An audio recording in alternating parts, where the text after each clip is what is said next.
Speaking of jail stories, James, can you speak a little bit about how Reggie was when he was an officer? Because people always in the comments are like, "Oh, Reggie was a corrupt cop. Reggie was corrupt. This, that."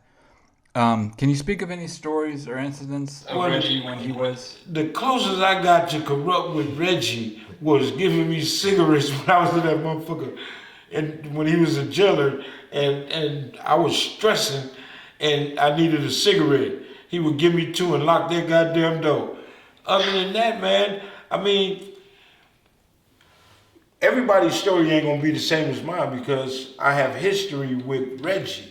So it might have been some niggas in there that was mad at him that didn't get a goddamn thing and was stressing.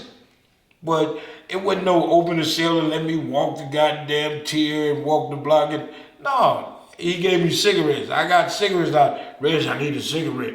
And James McDonald, the other one. What's the big dude?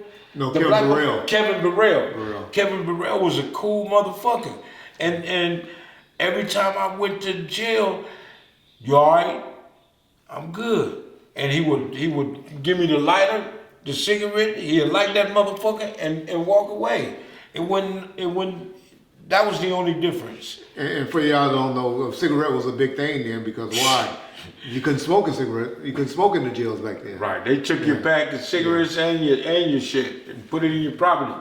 And you know how you need a cigarette when, and not saying niggas scared when they in jail, but your mind play tricks on you. The walls start talking to you. If I coulda, woulda, shoulda started happening. You just question yourself, your decision making. Man. What if I woulda did this? Would this happen? What if I do this? Man, Would this happen? And I done sat in jail facing some shit. Oh, murder And case. That one. Yeah. So many assaults. Yeah. And I guarantee you, I never had to tell on the nigga to get out. Back in our days, and for all you old niggas understand, 72 hours they ain't coming with shit. You went home. DA reject. We went home. So you had no reason. But like I said, man, a lot of people can say what they want to say about Reggie, but I am the only one that can actually really talk shit about this brother. Him and Suge and all the ones in my circle. So I don't bite into those fucking stories. And they stories is different because they don't have that relationship. Or never just really fuck with him. And all I ask, and all I ever ask, if anybody from Compton actually can come out and call Reggie a crooked cop or dirty cop, then I'll listen to them. But most of the people that's in the comments and call that and make those comments are people that then heard something and then when I finally confront them and say, well, why was I crooked? What have I done? Oh, because you was hanging around those guys. Because I was hanging around guys in death row, that make you crooked? One thing I can always say about those dudes, they gave the respect. Whenever something was about to go down, shit will be like, all right, Reg, go outside. Can I say this? And be honest with me. You seen the movie Deep Undercover? D cover. Deep Cover with But he was an informant. That would be Kevin Hackey. No, what I'm saying is when Reg was with Death Row, Reg felt like one of the homies. Reg felt That's Reg. I know that's Yeah, okay. Can I tell my motherfuckers? Go ahead. They do You good asked me job. the question, but go ahead. No, you answered that one. Okay. That's Reg. and Reg got so comfortable. Not only Reg got comfortable, but everybody in the hood got comfortable, and now everybody opened up. Now all of these is thug niggas, penitentiary niggas. If they accepted it, what is it not to accept? Now he not on the force no more. He doing music. A person got mad at my nephew because my nephew said he wanted to go into law enforcement. Okay. It's a career. Why would you be mad at him if that's his choice? Yeah. Nobody in the motherfucking hood got mad at you because Reggie Wright Sr. or Jr. became police officers. Yeah. You know what I'm saying? One thing that did for us was We had somebody that was on our level, that understood to us, that rolled through the hood.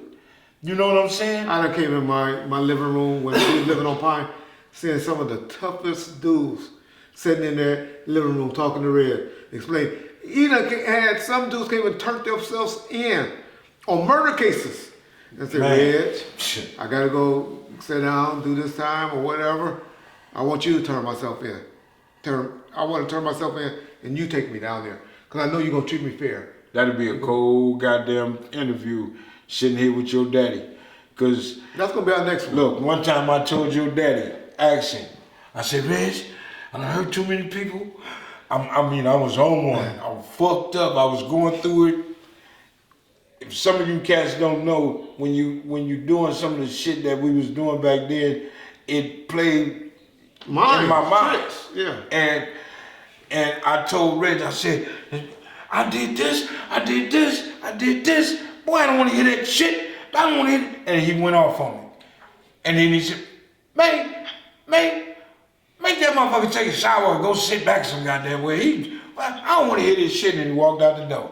Reg wouldn't listen to a conversation I had for a long time. Till I had to realize, but I was there. My mind was fucked up. Yeah. My mind was fucked up. And we had beat up, when he's talking about me, he's talking about his mom, y'all. Yeah. I had beat up these niggas that was on Carlin, and the police around because niggas got their jaw broke, beat up and shit. And Red's chasing us like a motherfucker. They chasing us. So when we got in, let's call it the comfort zone, Reg came to the house. What James? Tell James that he need to turn himself in, he need to come in and they gonna get him. I told my mom, tell Reg, he can come get me, whoop whoop whoop. And he came, picked me up, handcuffed me, and took me to jail. He was the only one I would allow to do that. Now, them other ones, y'all wanted to fight me to handcuff me, motherfucker. I'm telling you, and there's plenty of examples like that. No, but am I telling the lie? No. I done heard that story before. Yeah. And my point is, that's not called a crooked cop. It's called community policing. Now, to be honest, a lot of cops had a problem with it too back in the early 90s. Yeah. Because they wasn't taught community policing back then. It was kick ass, take names, is how they looked at it. And so I get why a lot of y'all say fuck the police and all of that. Let me give you another example. Yeah. And I can talk about it now. Top Dog's birthday, we celebrating his anniversary. Rest in peace, my nigga. And we was at Luda's getting fucked up. So we all decided to get in the car and go to the hood. So we going to the hood, a car pull up on the side of us, they gangbanging. I look, my nigga looked, I ain't gonna say who's driving, look. I said, fuck it. Pulled my little 25 out my holster and let him have it, right? Yeah. So we not knowing that is a police car, a car, maybe two cars behind us. So the pursuit is on. So we stabbed the fuck out. Now this certain officer felt once he got me in the county jail, in the substation, that motherfucker, I saw you. You ain't seen me do a motherfucking thing. And he went to hit me. My only reaction was to fight back. If Reggie Wright Sr. wasn't in there, I'd have got packed the fuck out trying to fight this officer.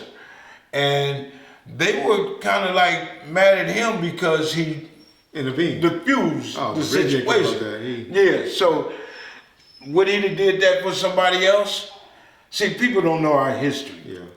This dude sitting across from me, when we moved on killing, I used to go to the store for his grandma and grandpa.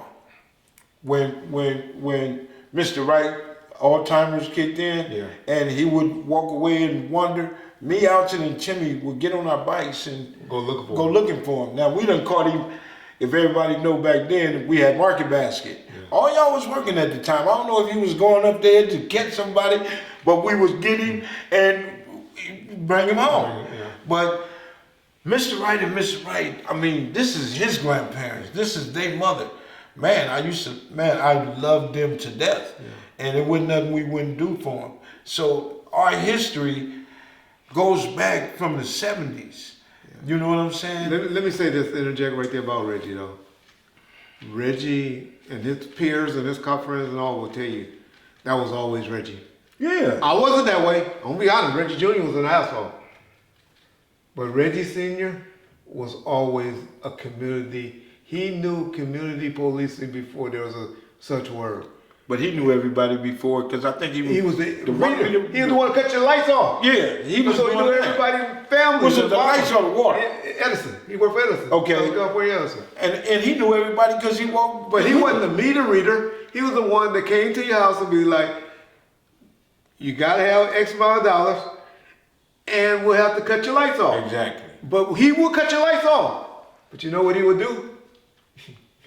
And y'all go, and this was how him and Turtle and Gangster and all of them had a great relationship, but not so much Gangster, but Turtle family. He would maybe cut the lights off, and then he'll show him how to cut the lights back on.